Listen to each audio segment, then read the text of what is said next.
Imagine waking up to a world where the lights don't switch on and the fan doesn't turn. A world that has run out of energy. This isn't fiction. It's the warning behind National Energy Conservation Day, observed on December 14th by India's Bureau of Energy Efficiency since 1991.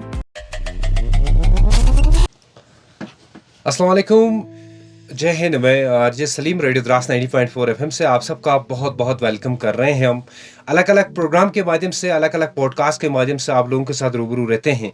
और आज अगर बात करें, आज 14 दिसंबर की अगर बात करें, नेशनल एनर्जी कंजर्वेशन डे हम मनाने जा रहे हैं। हमने जिसमें आज assistant professor degree college Drass Sajad Hussain को बुलाया है। बहुत बहुत शुक्रिया सजाद। खासकर आज का बहुत ही इंपॉर्टेंट टॉपिक है, रेडियो द्रास मनाने जा रहा है national energy conservation day. Basic introduction हमारे लिसनर्स को पहले सर अपना, उसके बाद जो नेशनल एनर्जी कंजर्वेशन डे है उसके बारे में हमारे लिसनर्स को बताइए सर। औज़ु बिल्लाहि मिनश शैतानिर रजीम, बिस्मिल्लाहिर रहमानिर रहीम। सबसे पहले तो जैसे आपने मुख्तसर सा इंट्रोडक्शन किया, Sajad Hussain, assistant professor environmental sciences, government degree college Drass. 3 साल से यहाँ पे कॉलेज में जीडीसी द्रास में सर्व कर रहा हूँ। इससे पहले जीडीसी कारगिल, जीडीसी जास्कर जैसे कॉलेजेस में अपनी ड्यूटी दे चुका हूँ। उसके अलावा एक एडिशनल असाइनमेंट जीडीसी द्रास में as ANO NCC GDC Drass भी सर्व कर रहा हूँ। और उसके साथ मैं रेडियो द्रास का रियली बहुत ज़्यादा अप्रिशिएट करना चाहूँगा, और यहाँ के होस्ट सलीम साहब का, थैंक यू सर, जो टाइम टू टाइम इस प्लेटफॉर्म को एक प्रॉपर तरीके से जुडिशियसली यूज़ करके जो भी हमें टाइम टू टाइम इंफॉर्मेशन हमारे पब्लिक तक जो पहुंचाना ज़रूरी होता है, एक मीडियम है, एक प्लेटफॉर्म है, इस मीडियम का सही इस्तेमाल करते हुए टाइम टू टाइम एक्सपर्ट्स को लाके या जो भी रिलेवेंट इंफॉर्मेशन रखते हैं उनको लाके उनसे डिलीवरी करा के यकीनन पब्लिक को अपने साथ इंटैक्ट में रखते हैं और यकीनन अपना एक फ़र्ज़ बहुत अच्छे से निभा रहे हैं। Thank you sir. और रही बात आज की नेशनल एनर्जी कंजर्वेशन डे की बात करते हैं, यकीनन अगर हम देखते हैं तो इट डेट्स बैक 1991।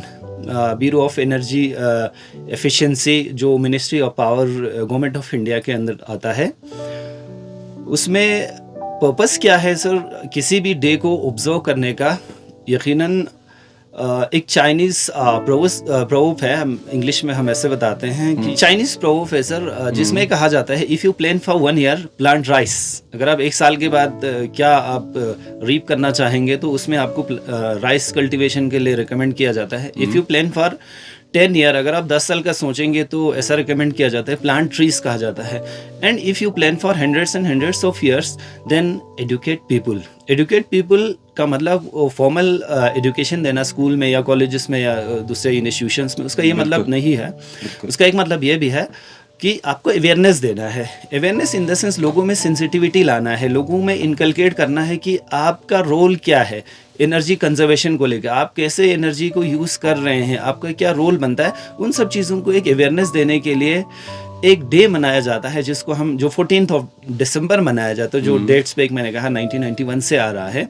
तो उस चीज़ को अवेयर करने के लिए, लोगों में अवेयरनेस देने के लिए कि आप जुडिशियसली यूज़ करें, और लोग ये ना सोचे कि यार मेरे एक बल्ब के स्विच ऑफ करने से क्या ही इम्पैक्ट पड़ेगा नेचर में। ये कहते हैं little contribution contributes a lot. तो इस डे को ऑब्जर्व करने का पर्पस यही है सलीम साहब की, लोगों में एक अवेयरनेस लाया जाए। लोगों में डिफरेंट कम्युनिटीज़ आते हैं, जिसमें वुमेन वाला सेक्शन है हमारा, या हमारे इंडस्ट्रियलिस्ट है, या हमारे एजुकेशनिस्ट है, या हमारे जो इंस्टीट्यूशंस चलाते हैं, जो हमारे कमर्शियल सेक्टर है, जो हमारे इंडस्ट्रियल सेक्टर है, इन सब लोगों को हम एक स्टेक होल्डर कहते हैं। इन सभी स्टेक होल्डर्स में एक अवेयरनेस लाना है, ताकि सबका एक कलेक्टिव कंट्रीब्यूशन अगर रहता है तो यकीनन हम लिटिल कंट्रीब्यूशन से बहुत बड़ा कंट्रीब्यूशन करके हम अपने नेशन को प्रोग्रेस करने में, ग्रोथ करने में बहुत ज़्यादा हेल्प कर सकते हैं। तो यही हमारा एक प्रोस्पेक्टिव यही है कि हम नेशनल एनर्जी कंजर्वेशन डे मनाते हैं सर 14 दिसंबर को। बहुत ही इंफॉर्मेटिव मैसेज कहा सर आपने कि हम सब इसमें सोसाइटी का बहुत बड़ा कंट्रीब्यूशन रहता है, खासकर अगर बात करें sir national energy conservation day में कि how does energy conservation directly impact in climate change, अगर क्लाइमेट चेंज की अगर बात करें तो। यकीनन बहुत ही रिलेवेंट क्वेश्चन है और बहुत ही प्रैक्टिकल क्वेश्चन है और बहुत ही ऑब्जर्वेबल ये जो कंसर्न आपने रेस किया, क्योंकि सलीम साहब सभी जानते हैं हमारे ओल्ड एज क्रोनोलॉजिकल एज में जाके अगर हम ओल्डर पीपल से भी अगर पूछते हैं, लोगों से भी पूछते, वो भी यही कहते थे कि बहुत ज़्यादा बर्फ़बारी हुआ करता था पहले दिनों में, नवंबर ऑनवर्ड्स से ऐसा कहा जाता था। अभी सलीम साहब आज 14 दिसंबर है, हम स्नोफॉल एक्सपीरियंस नहीं कर रहे हैं। तो चूंकि आपने एनर्जी को रिलेट किया हमारे क्लाइमेट चेंज के साथ, सबसे पहले थोड़ा सा क्लाइमेट बताना चाहूँगा सर, क्योंकि क्लाइमेट चेंज हम बताएंगे उससे पहले हमें क्लाइमेट बताना ज़रूरी होगा लोगों को कि एक्चुअली क्लाइमेट क्या होता है। मैं भी कुछ स्टूडेंट्स देख पा रहे हैं, बिल्कुल, क्योंकि एक एक्सपीरियंस 30 to 35 ईयर्स के लिए जो वर्ल्ड मेटेरोलॉजिकल ऑर्गेनाइजेशन ने कहा गया है 30 to 35 ईयर्स में किसी भी जोग्राफिकल रीजन का, वहाँ का टेम्परेचर, वहाँ का प्रेसिपिटेशन, वहाँ का स्नोफॉल, वहाँ का एयर मास, वहाँ की ह्यूमिडिटी, सब चीज़ों को 30 to 35 ईयर्स के लिए अगर हम कलेक्टिवली ऑब्जर्व करते हैं और उस 30 to 35 ईयर्स में कितना एक्सपीरियंस किया आपने स्नोफॉल, कितना रेनफॉल एक्सपीरियंस किया, किस पर्टिकुलर मंथ में किया, इन सब चीज़ों को कलेक्टिवली 30 to 35 ईयर्स के लिए हम लेते हैं, तो उसको उस पर्टिकुलर रीजन का हम क्लाइमेट कहते हैं। अब क्लाइमेट चेंज से चेंज हम देख रहे हैं सर, क्लियरली देख रहे हैं चेंज। यकीनन अभी मैंने अर्ज़ किया कि पहले बहुत ज़्यादा स्नोफॉल हुआ करता था, अब स्नोफॉल नहीं हो रहा है या लेट हो रहा है। इसको हम टेक्निकली ऐसे कहते हैं सर कि जो एनर्जी का मिसयूज़ हुआ है और एक्सप्लॉयटेशन हुआ है और कंजम्पशन जो हुआ है, उसका एक जो इम्पैक्ट हमें नज़र आ रहा है उसको हम कहते हैं long summers and short winters कहते हैं सर। वो उसका मतलब क्या है सर, समर्स के मंथ लंबे नहीं हो गए हैं, एक्चुअली हम जो समर्स में एक्सपीरियंस कर रहे थे एक्सपीरियंस करते थे गर्मी वाला माहौल। पहले कहा जाता था दिसंबर के महीने, नवंबर के बहुत ज़्यादा हार्श क्लाइमेट हुआ करता था, बहुत ज़्यादा एक्सट्रीम टेम्परेचर्स हुआ करता था। तो आज हम वो चीज़ें एक्सपीरियंस नहीं कर रहे हैं। इसका मतलब कहीं ना कहीं हमें चेंज देखने को मिला है। क्यों चेंज देखने को मिला है? क्योंकि हमारे जो हैबिट्स रहे हैं एनर्जी यूजेज को लेकर, वो लेक ऑफ अवेयरनेस की वजह से। ऑब्वियसली कोई भी नेचर को या कोई भी सोसाइटी को इंटेंशनली डिस्ट्रॉय करना नहीं चाहता है। वो क्या है कि लेक ऑफ अवेयरनेस की वजह से हो, और वो जानते नहीं थे अगर हम इनकेंडेसेंट बल्ब को यूज़ करते हैं तो उसके क्या नुकसान है। जो सस्ता मिल जाता है 10 रुपये का 20 रुपये के मिल जाता है, उसके कंपैरिजन में अगर हम LED बल्ब्स का इस्तेमाल करते हैं तो उसके क्या फ़ायदे हैं। तो एक मजदूर शख्स तो ऑब्वियसली यही सोचेगा because of lake of awareness की वजह से। उसके एटीट्यूड को तो बिल्कुल नहीं बोलूँगा मैं, लेके अवेयरनेस की वो सोचेगा 10 रुपये के बल्ब मिल रहा है भाई, तो मैं क्यों 150 रुपये दे के बल्ब ले लूँ। लेकिन उसको ये बताने की ज़रूरत है भाई ये 150 का जो बल्ब लेते हैं वो एनर्जी आपके मीटर में ज़्यादा दिखा रहा है, ज़्यादा आ जाएगा। तो बेटर है कि आप 150 वाला बल्ब अगर यूज़ करते हैं तो वन टाइम आपको थोड़ा सा हैवी पड़ेगा, उसके बाद जो एनर्जी आपके मीटर पे आएगा, जो रीडिंग आपके मीटर पे आएगा, वो ऑब्वियसली बहुत कम आएगा। तो यकीनन वन टाइम इन्वेस्टमेंट के बाद आप सिर्फ अपने घर पे नहीं बचा रहे हैं एनर्जी, ये आप नेशन के लिए अपना एक कंट्रीब्यूशन दे रहे हैं कि बैठे बैठे कुछ नहीं किया फिर भी आप नेशन के ग्रोथ में प्रोस्पेरस में आप अपना एक रोल प्ले कर रहे हैं। कहीं ना कहीं हम इम्पैक्ट इसमें हुआ है क्लाइमेट चेंज। अब वो जो इम्पैक्ट की बात कर रहे थे हम लोग, वो प्रोस्पेक्टिव था हमारा कि कैसे यूज़ कर रहे थे लेक ऑफ अवेयरनेस की वजह से। अब जो चेंज हुआ है भाई, क्यों हो गया है ऐसा? सलीम साहब, पहले ऐसा कहा जाता था कि हार्डली कोई गाड़ी एक ब्लॉक में या द्रास का अगर हम एग्जांपल लेते हैं 1 या 2 घर में गाड़ी हुआ करती थी। आज सलीम साहब देखेंगे तो शायद हर घर में एक गाड़ी है, शायद, बिल्कुल मैं शायद कह रहा हूँ।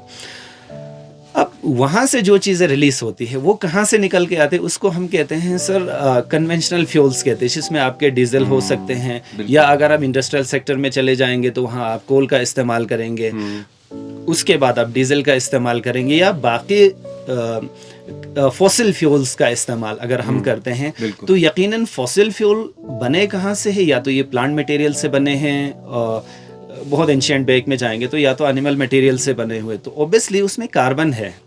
किसी भी प्लांट और एनिमल में एक बेसिक कंस्टिट्यूएंट आपका कार्बन है। तो कार्बन जब निकल के आएगा तो कार्बन हमारे एटमॉस्फेयर में आने के बाद आफ्टर कंबशन, चाहे वो आपके इंडस्ट्री में कंबशन हो, चाहे आपके डोमेस्टिक सोर्स में, डोमेस्टिक पर्पस के लिए, हीटिंग के लिए, कुकिंग के लिए इस्तेमाल हो, चाहे आपके व्हीकल्स में इस्तेमाल होता, वहाँ से सब कार्बन डाइऑक्साइड इमिशन का रेट बढ़ जाता है और वो हमारे एटमॉस्फेयर में रहता है। अब होता क्या है, जब भी हमारे एटमॉस्फेयर में कार्बन डाइऑक्साइड आ जाता है, उसकी एक कैपेसिटी है सर, जिसे हम ग्रीन हाउस गैस कहते हैं, कार्बन डाइऑक्साइड को। वो सोलर की एनर्जी को, जो आउटगोइंग सोलर एनर्जी, उसको ट्रैप कर सकता है। तो जैसे जैसे वो ट्रैप करता है तो ऑब्वियसली हीटिंग इफेक्ट जो हमारे नेचर में है, जो हमारे एनवायरनमेंट का, वो ऑब्वियसली बहुत ज़्यादा इंक्रीज हो जाता है। तब आप देखते हैं अभी हमने बहुत ज़्यादा फ्लैश फ्लड देखा, क्लाइमेट चेंज का इफेक्ट है, क्योंकि उस टाइम पे इतना टेम्परेचर रेस नहीं होना चाहिए था, टेम्परेचर बहुत रेस हो गया। क्यों? उसके साथ साथ हमने ऐसे सस्पेंडेड पर्टिकुलेट मैटर ऐड किए, क्योंकि जिसको हम एक तो रेस्पायरेबल कहते हैं, एक तो नॉन रेस्पायरेबल सस्पेंडेड पर्टिकुलेट। जैसे हम देखते हैं हमारे या पूरा ऑल ओवर द वर्ल्ड की अगर बात करते हैं, कुछ सिटीज़ में जो पोल्यूशन इंडेक्स है वो बहुत ख़राब हो चुका है एक्चुअली हमारे सिटीज़ के साथ साथ। तो वो जो इफ़ेक्ट हुआ है, जो ग्रीन हाउस इफ़ेक्ट हुआ है, उसकी वजह से जो हमारे क्या कहते हैं इससे, जो प्लानिटरी विंड्स होते हैं हमारे, उनमें कहीं ना कहीं डिस्टर्बेंसेस आए हैं। जो फॉर एग्जांपल हमारे यहाँ विंटर में स्नोफॉल होता है सर, वेस्टर्न डिस्टर्बेंस आते हैं जो मेडिटेरेनियन सी से ओरिजिनेट होके आ जाता है। लेकिन इन हरकत की वजह से, जो हमने एक्टिविटीज़ किए हैं, इनकी वजह से हमारे जो ओरोग्राफिक रेनफॉल है, जो विंटर्स में होते हैं यहाँ पर, माउंटेन्स के अपलिफ्टमेंट, माउंटेन जो इनकमिंग जो हमारे क्लाउड्स आ रहे होते हैं, जो मेडिटेरेनियन सी से ओरिजिनेट होकर आते हैं, जिनको हम वेस्टर्न डिस्टर्बेंसेस कहते हैं, उनमें कहीं ना कहीं, उनके रास्ते में कहीं ना कहीं डिस्टर्बेंसेस क्रिएट कर रहे हैं, जिसकी वजह से हमें कब स्नोफॉल होना चाहिए था वो टाइम पे स्नोफॉल नहीं हो रहा है, लेट हो रहा है। मार्च में जाके, फेब के एंड में जाके, कहीं अप्रैल में जाके, या कहीं कहीं मई और जून में भी एक्सपीरियंस। इस साल हमने एक चीज़ देखा सर, शुरू का कोई फेस्टिवल हो रहा था, शायद आपने भी नोटिस किया होगा, अगर मैं सही हूँ तो शायद अगस्त में कहीं स्नोफॉल हुआ है वहाँ पर। ये सब उन्हीं का नतीजा है सर। हमने जुडिशियसली यूज़ नहीं किया चीज़ों को, स्पेशली एनर्जी को, उसका मिस यूज़ हो गया, जिसने हमारे नेचर में, क्लाइमेट में बहुत ज़्यादा डिस्टर्बेंसेस क्रिएट किए, और हम चीज़ें देख रहे हैं। ग्रेट सज्जाद साहब, जैसे आपने कहा कि कहीं ना कहीं मिस यूज़ हुआ है एनर्जी का। अगर बात करें सर, आज इंडिया काफ़ी प्रोग्रेस कर रहा है, हमारी कंट्री काफ़ी प्रोग्रेस कर रही है। हाउ कैन इंडस्ट्रीज अगर balance growth with energy efficiency की अगर बात करें? सबसे ज़्यादा अगर एनर्जी इंडिया की बात करते हैं तो सबसे ज़्यादा जो एनर्जी का यूटिलाइजेशन होता है वो इंडस्ट्रीज़ में होता है। सलीम साहब, आप इस स्टूडियो में बैठे हुए हैं, या आप घर पे भी कोई बैठा होगा, आप अपने अराउंड कोई ऐसा चीज़ देख ही नहीं सकते हैं। आप ढूंढ के मुझे बताएगा, आई चैलेंज, कि अब देख ही नहीं सकते हो कोई ऐसा मैन मेड चीज़ जिसमें एनर्जी का यूज़ नहीं हुआ हो। आप देख ही नहीं पाएंगे सर। नेचुरल चीज़ों को छोड़ के देखेंगे तो अब आप सोचेंगे ये सब चीज़ें बनती कहाँ पे है। ऑब्वियसली इंडस्ट्रीज़ में बन के आती है, तो सबसे ज़्यादा एनर्जी कंजम्पशन जो होता है वो कहाँ पे होता है? आपके इंडस्ट्रीज़ में हो जाता है। अब इंडस्ट्रीज़ में बहुत ज़्यादा यूज़ होता है आपके कन्वेंशनल फॉसिल फ्यूल्स का, स्पेशली आपके कोल का, क्योंकि बहुत चीपेस्ट सोर्स ऑफ एनर्जी हम ऐसा मानते हैं।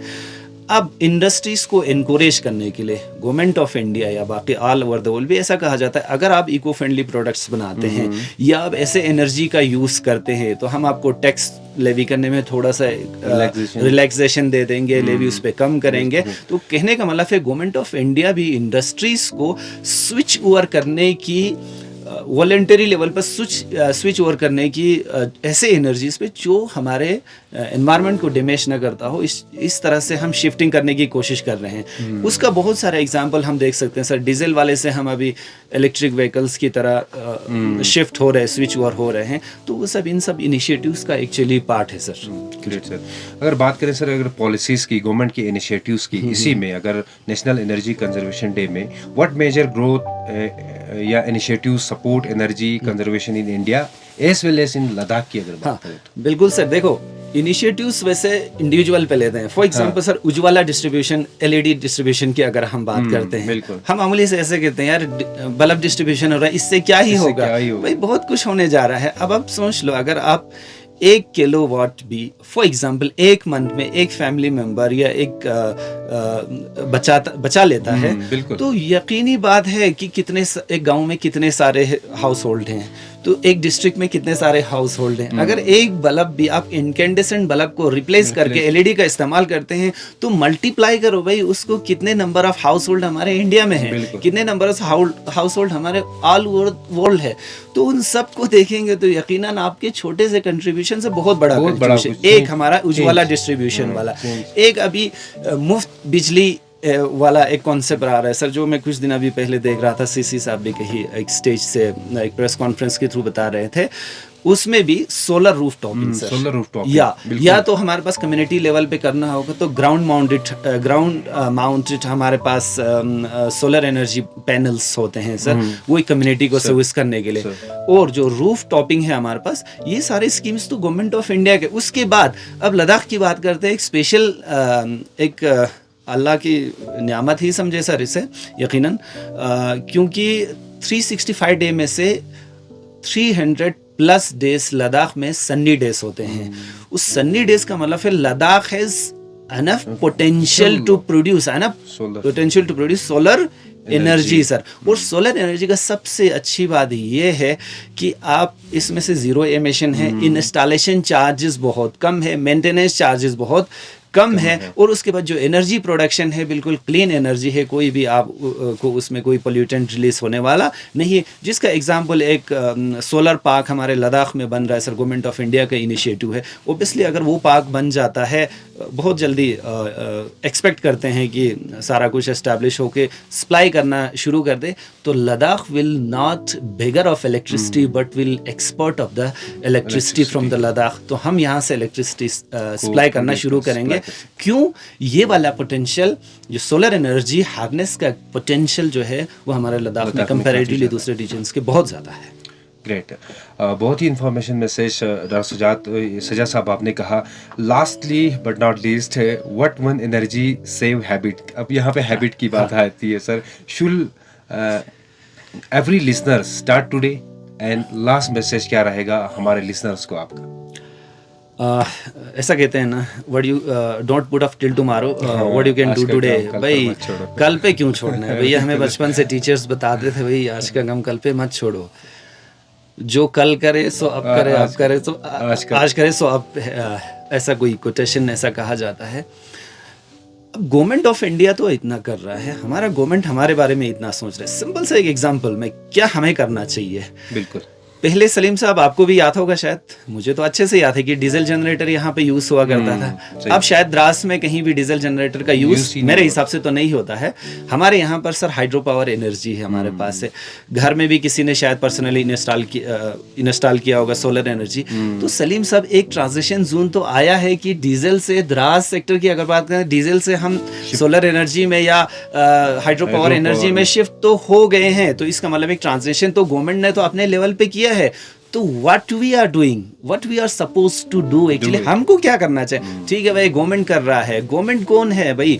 हम ही लोग गवर्नमेंट बनाते हैं, तो इसका मतलब गवर्नमेंट आपके लिए एक बेटरमेंट कर रहा है। तो this becomes your responsibility to play your role and try to inculcate maximum beneficial and environmentally sound activities among your children, among your family members। भाई इनकलकेट करे, बोलो बच्चे को भाई अननेसेसरीली स्विच ऑफ कर दो भाई, नेक्स्ट रूम में बंद कर दो, फैन चल रहा है भाई ऑफ करके रख दो भाई, अननेसेसरी चीजें यूज ना करो। जैसे फॉर एग्जांपल एक चीज कहा जाता है सर, अभी एआई का जमाना है, आर्टिफिशियल इंटेलिजेंस में एक जैसे हम कहते हैं चैट जीपीटी वगैरह सभी यूज करते हैं, तो बड़ी आसानी से करते हैं। लेकिन करने से पहले एक बार सोचे आप कि एआई जब हम यूज करते हैं कंपैरेटिवली आपके गूगल के, वो 10% एनर्जी ज्यादा यूज करता है। तो एआई यूज करने से पहले एक बार सोचे कि हमारा क्या रोल है एनर्जी कंजर्वेशन के लिए। तो डेली बेसिस पे, मैंने पहले भी कहा, you need not to go to in international platforms. आपको इंटरनेशनल प्लेटफॉर्म में जाके बड़े कन्वेंशंस करने की जरूरत नहीं है। बिल्कुल, उसके लिए ऑब्वियसली गवर्नमेंट के बहुत सारी मशीनरी से वो कर रहे हैं। आपको क्या करना है, आपको अपने घर से, चैरिटी बिगिंस एट होम कहते हैं, तो घर से शुरू करो भाई। अब अपने अननेसेसरी चीज़ों को यूज़ नहीं करेंगे, बल्ब्स को यूज़ नहीं करेंगे, क्योंकि आप और प्लीज़ एंड प्लीज़ मैं रिक्वेस्ट कर रहा हूँ कि इनकेंडेसेंट बल्ब्स को 10 रुपये का सस्ता है बोल के उस कन्फ्यूजन में ना रहे कि हम 10 रुपये का बल्ब लेके यूज़ करें। भाई एक बार एलईडी बल्ब जो फ्री डिस्ट्रीब्यूशन भी गवर्नमेंट ऑफ इंडिया करती है उज्ज्वला स्कीम के तहत, उसको यूज़ करो एक बार, गवर्नमेंट के स्कीम्स का बेनिफिट ले लो, ताकि सिर्फ आप अपने घर को नहीं बचा रहे हैं, आप अपने फ्यूचर को बचा रहे हैं। सिंपल सी, अगर आप एक बल्ब को रिप्लेस नहीं कर सकते हैं और आप यहाँ से दावा कर रहे हैं कि हम अपने बच्चे को एक अच्छा चीज़ देंगे, what is the fun of the future of your children if he और she is not enjoying the clean air, the clean water. अच्छे घर में रहने का क्या, आप मर्सिडीज तो दिलाओगे बच्चे को, लेकिन एनर्जी ही नहीं होगा आपके बच्चे को, आपके बच्चे का गाड़ी में पेट्रोल ही नहीं होगा। बिल्कुल। तो इलेक्ट्रिक कार्स बनाने के लिए भी, इलेक्ट्रिक व्हीकल्स बनाने के लिए भी हमें क्या चाहिए, हमें कन्वेंशनल फ्यूल का यूज़ करना है। जब तक हम टोटली स्विच ओवर न हो जाए, कमर्शियली यूजेबल तब तक न हो जाए, तब तक हमें एनर्जी को कन्वेंशनल ही क्यों ना हो, उसको हमें कंजर्व करना है, बचाना है। और youth as an ambassador of energy है, यूथ्स अपना एनर्जी को यूज़ करके प्लीज़ अवेयरनेस देंगे, पॉजिटिव मोटिव्स लाएंगे लोगों में, ताकि खुद और अपने फ्यूचर को बचा सकें। बहुत बहुत शुक्रिया सज्जाद साहब, बहुत बहुत शुक्रिया आपका। आज बहुत ही खूबसूरत message national energy conservation day के हवाले से आपने कहा कि यूथ को आगे आने की ज़रूरत है, छोटे छोटे स्टेप्स उठाने की ज़रूरत है, जैसे स्विच ऑफ, स्विच ऑन, एक कहते हैं ना सर की slow and study win is the race. बहुत बहुत शुक्रिया। और ये थे सज्जाद हुसैन साहब, assistant professor degree college Drass, जो खासकर बात कर रहे थे इस पॉडकास्ट के हवाले से, अगर बात करें नेशनल एनर्जी कंजर्वेशन डे के। और कोशिश हमारी भी रहती है, खासकर अगर कम्युनिटी रेडियो स्टेशन 90.4 FM दिल की धड़कन की अगर बात करें, तो आप सबसे भी ये गुजारिश है कि आप इन चीज़ों पे गौर व फिक्र कीजिए। और हमारी भी ये कोशिश रहती है, खासकर CRS द्रास की भी ये कोशिश रहती है कि इस तरह के पॉडकास्ट, इस तरह के प्रोग्राम्स ला के, ताकि हमारी कम्युनिटी जो है अवेयर हो जाए, कम्युनिटी जो है मोबिलाइज हो जाए। खा वो एजुकेशन के हवाले से पॉडकास्ट हो, या वो इन्वायरमेंट के हवाले से पॉडकास्ट हो, या आज जो मनाने जा रहे हैं नेशनल एनर्जी कंजर्वेशन डे। तो एक बार फिर सर आपका बहुत बहुत शुक्रिया अपना टाइम देने के लिए। तो फिर मिलते हैं नए एक पॉडकास्ट के साथ, तब तक के लिए दीजिए इजाज़त। जय हिंद, अल्लाह हाफिज़। Thank you.